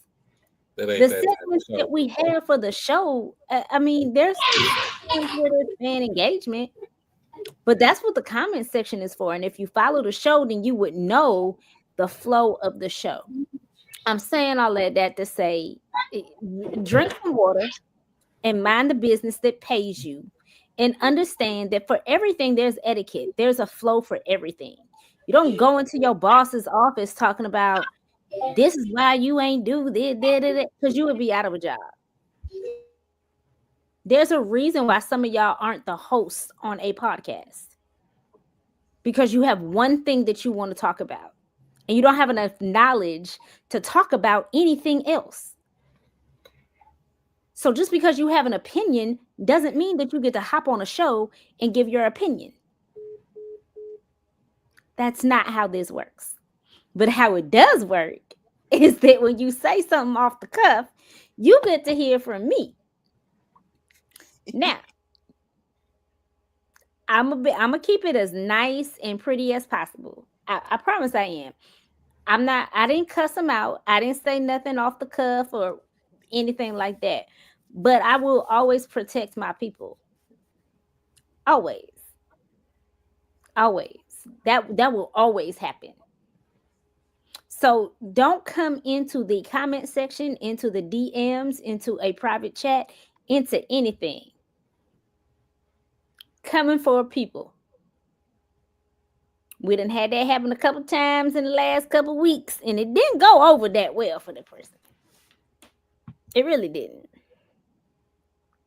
But I'm just letting y'all know. Some of y'all need to learn etiquette. And some of y'all need to understand that just because you have an opinion doesn't mean that it gets to be shared on live.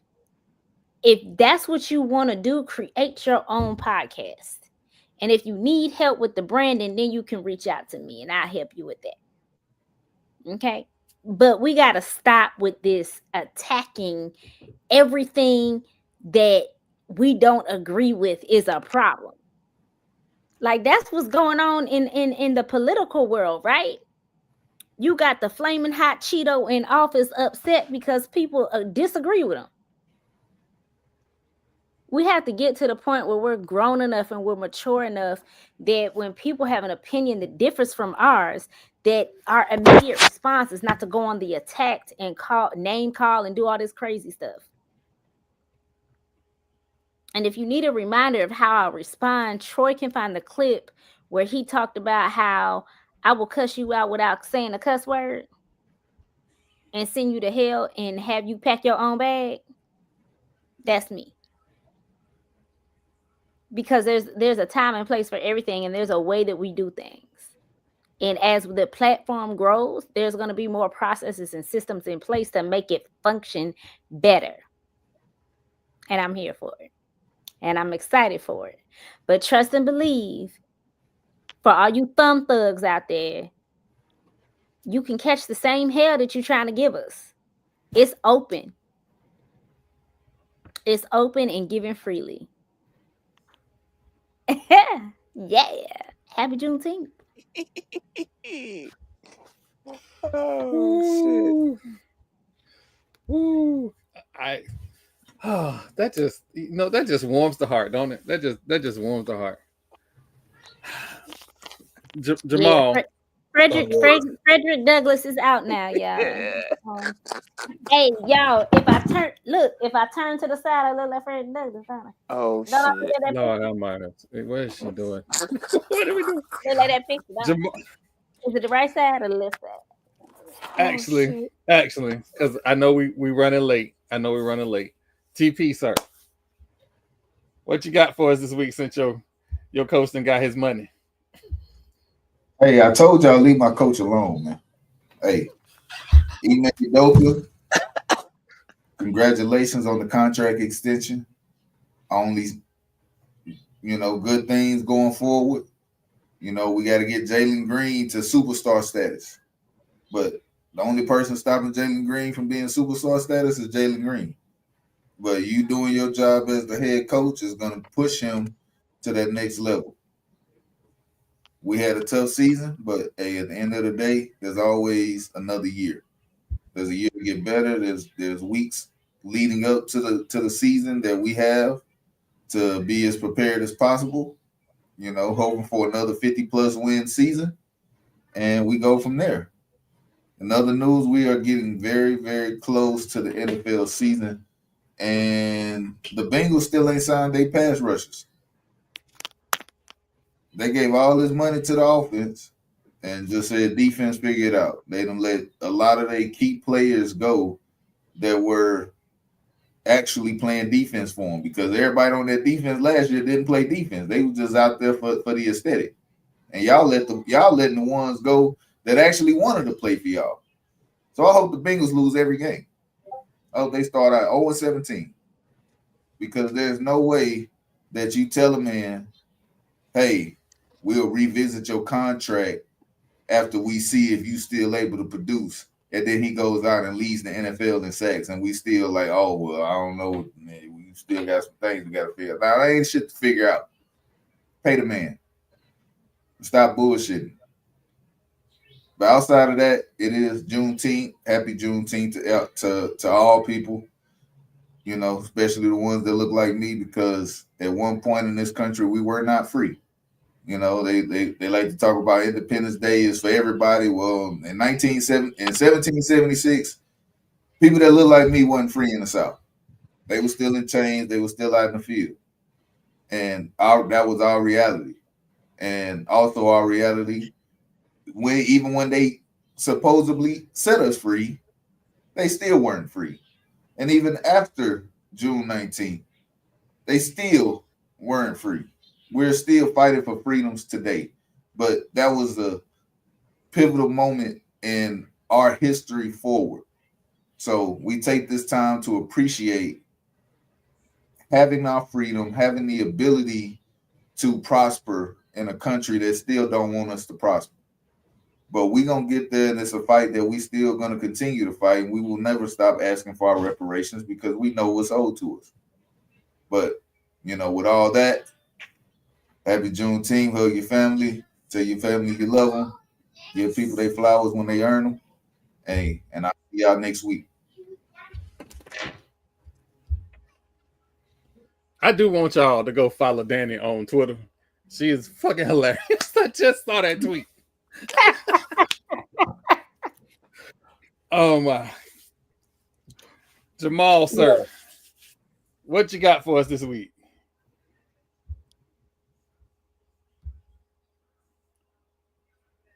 Did we lose Jamal? I think we might have lost Jamal. Might have lost Jamal. You know, I have to be careful every time I do this. Marlo. I'm gonna get out of Marlo. Marlo, what you got for us this week, man? Well, this week has been, you know, a pretty interesting one so far. I think that the board meeting and going ahead and moving forward with the contract of FAMU's new president was something nobody doubted was going to happen, but we hope that they would see the light and, you know, capitulate, but they chose not to. So now my alumni brothers and sisters and students and faculty are doing what they can. They have sought legal remedies for this situation, and I'm very interested to see how this is going to play out.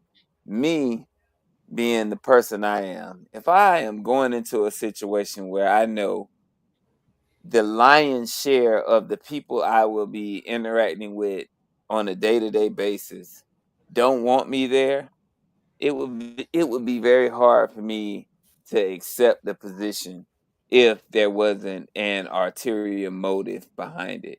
Like, she knows she's very not welcome on the Hill. Like, there's no gray area there. She knows that when you are giving your little acceptance speech of the job and everybody turns their back, like, there's nothing good that's gonna come of this hire.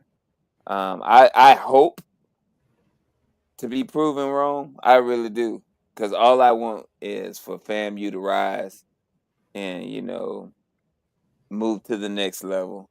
I think with the landscape of financing and college athletics and the way the state of Florida, it seemed to tack to include Florida A&M on their disbursement of funds.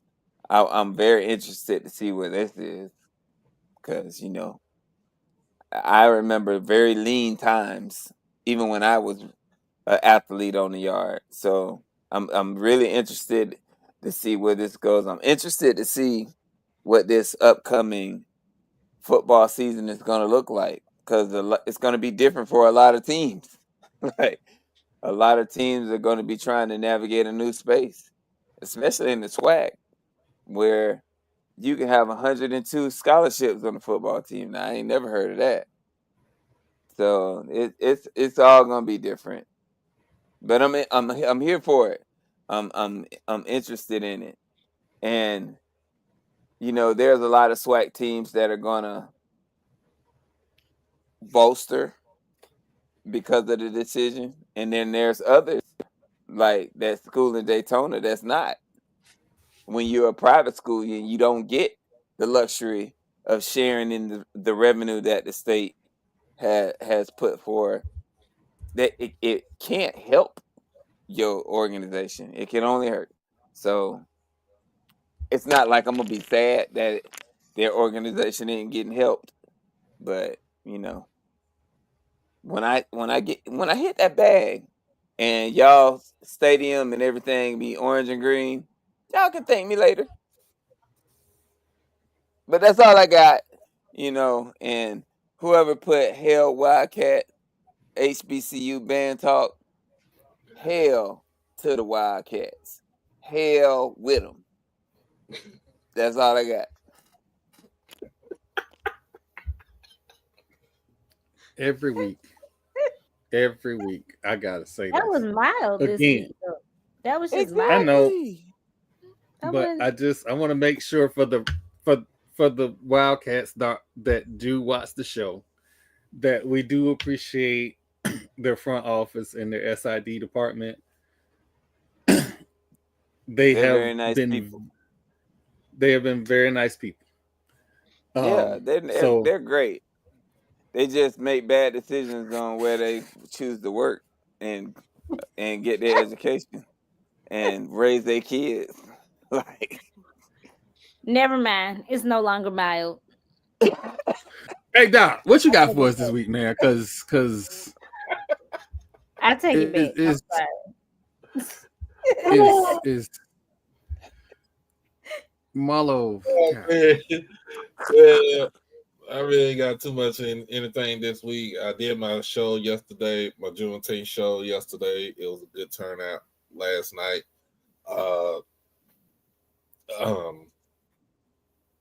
It was a good turnout.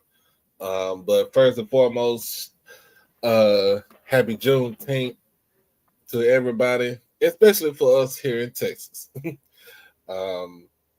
If folks don't know, it took 2.5 years after the Emancipation Proclamation to tell everybody here in our state, in the Lone Star State, that they are free. And basically, it has been a uphill battle, fighting tooth and nail to turn such a state holiday into a federal holiday. But we want to give thanks to the woman who championed that, and that is Miss Opal Lee. Opal Lee is originally from East Texas, Marshall, did her studies at Wiley College, where it's Wiley University now. Got her master's at University of North Texas. Taught at I.M. Terrell High School, that's in Fort Worth. That was the one or two black high schools in the city of Fort Worth. The other is Dunbar. But she has been a champion. She's been on a lot of boards, a lot of councils.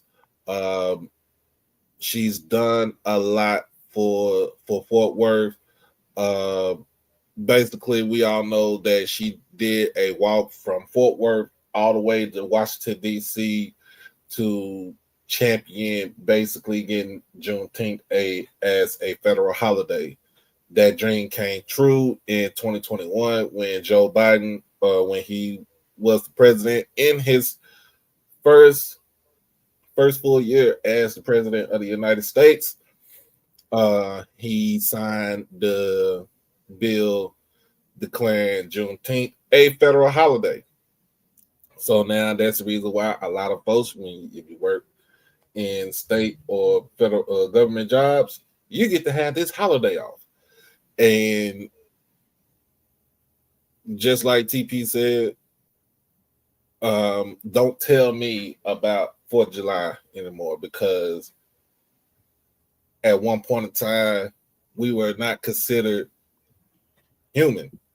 We were considered, from some standpoint, we was considered 3/5 of a human. So where did my other 2/5 go as being a human? Where are my other 2/5? Why am I not a whole human? But this is a day of recognition. This is a day of celebrating our actual freedom. But in a sense, are we still free? You always got to ask that question: are we still free? Are we still free to roam the streets just like our counterparts? Are we still able to get the same type of housing, jobs, everything like our other counterparts?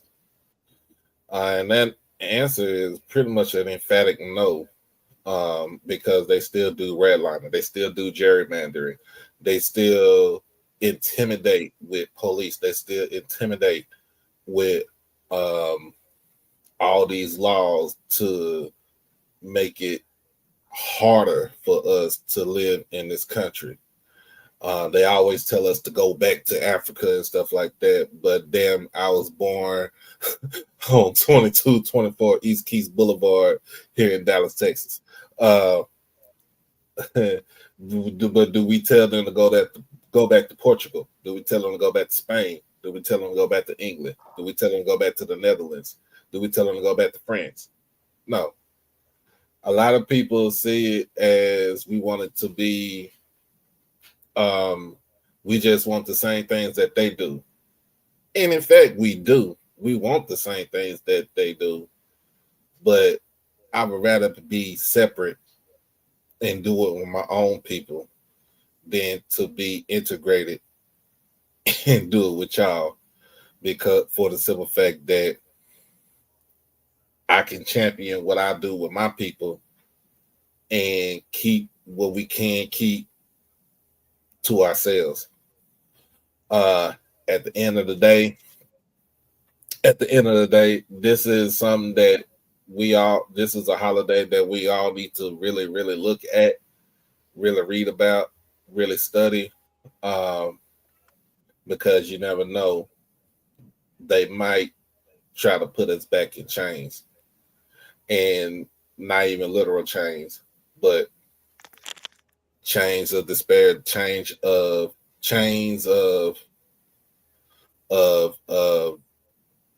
doubt, chains of let's try to make it hard for them. But at the end of the day, I can care less about what they think, because like I told my daughter, like I told my baby girl when she was 5, your skin is beautiful and black is beautiful. And we always going to keep it that way. But other than that, didn't even know this, but shout out to my GOAT, Dirk Nowitzki. It's his birthday today. So y'all already know how he is.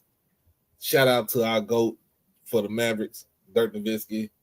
I think he's 47 years old today. But other than that, y'all be blessed. Y'all stay safe. Hug your loved ones and love on your loved ones. Crash out on your kids. Beat them out of the penitentiary and tell Donald Trump he can eat a dick. Be easy. Yes, sir. Oh wow. Oh wow. Okay. Whew. I guess I'm up.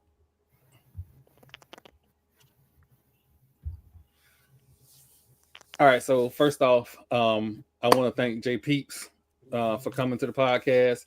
Y'all can check him out on YouTube, the Run and Gun Podcast. They are on Wednesday nights. I think Monday and Wednesday nights. But check their schedule. Definitely a good show, very informative. They cover Florida sports, well, they cover a lot of sports, but predominantly Florida sports. So I want to thank him for coming. Real quick, couple things that I kind of need to get out. Y'all little nephew, Ash will be playing a soccer match in Raymond James Stadium on the 19th of July. And if you think he a problem now, wait till he score a goal in Raymond James Stadium and he got all that room to celebrate. It's gonna be 15 minutes of him showing his absolute behind. I am already prepared for it. I already got a belt ready. Like I already know he gonna be out of pocket. So that's coming up next month. I didn't get a chance to touch on it really too much, but the state of Florida did open up. They didn't give schools money. They opened up the ability to use auxiliary funds to fund NIL and revenue sharing. This is something that is very helpful. It puts state schools in a position to where they can compete against other schools. I'm not gonna eat the whole bag. Take out 5. Oh, okay. That's Marlo's daughter, by the way. But they are in a position to where FAMU can compete against the Louisiana schools because the state of Louisiana is giving money to schools for NIL. So it's something that we knew was coming, but it is something that is very helpful. So that's coming. So sorry for the Coral Gables HOA. They got to figure out their own situation. I wish them the best. But I live in two worlds. I live in a world where I'm Florida State, and I live in a world where I'm FAMU. Both have parts of my heart. But right now, because it's under attack, I'm very concerned about what's going on at FAMU. And I also have to balance the fact that we cover FAMU sports, and they're putting someone in a position that we don't necessarily agree to. But I'm going to choose my words carefully, because not being able to tell the story of the players doesn't help anybody, right? And please don't misconstrue what I'm saying as a kumbaya moment. It is not that. I am the son of a person who marched in St. Pete. I come from a outlaw town that to this day still tries to be outlaws. But I also got to look at, we are telling important stories for Florida A&M that everybody needs to hear. So if you don't see me go overboard in my usual fashion, it's because I'm protecting people who need to tell stories. That's it. And for anybody that has something negative to say about FAMU, again, Marlo is on the show. I usually don't have to defend FAMU. But what you ain't going to do is throw rocks at FAMU and think I'm going to be cool and just be like, okay, you can throw rocks at FAMU. Because when you throw a rock at FAMU, I'm going to pick up a brick. I am not that guy. I love FAMU just as much, if not more, than I love Florida State. And for those people that was running around hollering about Florida State was broke, bitch, I'll pick up a brick for you too. Because quiet as kept, Florida State got more money in their auxiliary than that school in Clemson, South Carolina. Florida State got more money than that school in Coral Gables. So what y'all gonna stop doing? Stop calling us broke. Because we're gonna then start going through some financials and figure out who really broke. That being said, I hope my head coach understand that We in a new world. Wins and losses matter. I want you to win the ACC, get you a playoff win. I understand. We need to, it's about the money because that money affects other programs. But please understand, if expectations are not met and I hit the Powerball, y'all won't have to worry about where the Marching 100 get their money from. It's going to be me. $1 million every week until somebody move. That being said, I want to thank everybody for coming out to Gathering Old Men podcast. $1 million every week. I'm going up there. You paying $1 million every week. They're gonna, but just must be by 5 million. I'll be up there. What? I don't even go to FAMU. I'm just, Every whatever week. it takes to win. Oh my God. $1 million every That'll fund week. That's some Zion Williamson prostitute money right there. I'm just saying. 2 and 10 brings out the ugly in me. Jeez, I hope they win more than 2 games because you done tarred and feathered that dude already. Man, he done barbecued. Close that door. Barbecue chicken. Barbecue Again, chicken. I want to thank everybody that came out. Please like and subscribe. We are trying to get to 500 subscribers, 4,000 watch hours this year. Like and subscribe. Tell your friends. Comment on the videos, because if you comment on the videos, it pushes it up in the algorithm. There is a video on TikTok and on Instagram right now where we're talking about HBCU ethics, so to speak. HBCU media ethics, so to speak. It's entertaining and informative. Again, that dude ain't on the show. I will reach out at some point and invite him on the show. I don't think I'll get a response, but I'm going to reach out to him. What dude? But you talking about? Oh, that lady. HBC. So again, for everybody here at Fat Mouth Sports, myself, Marlo, Danny, Doc Holiday, HBCU Overdrive, he will be podcasting tomorrow. Nah, she said nope. Okay. Well, check out HBCU Overdrive to find out when his next podcast will be. I'm sure it'll be on the schedule. It'll be as on Sunday. Always. Sunday. No. As always, lead with love. Fuck the Coral Gables HOA. We're out. And that school in Daytona.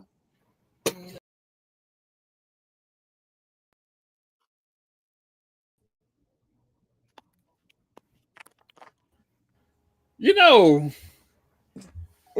do know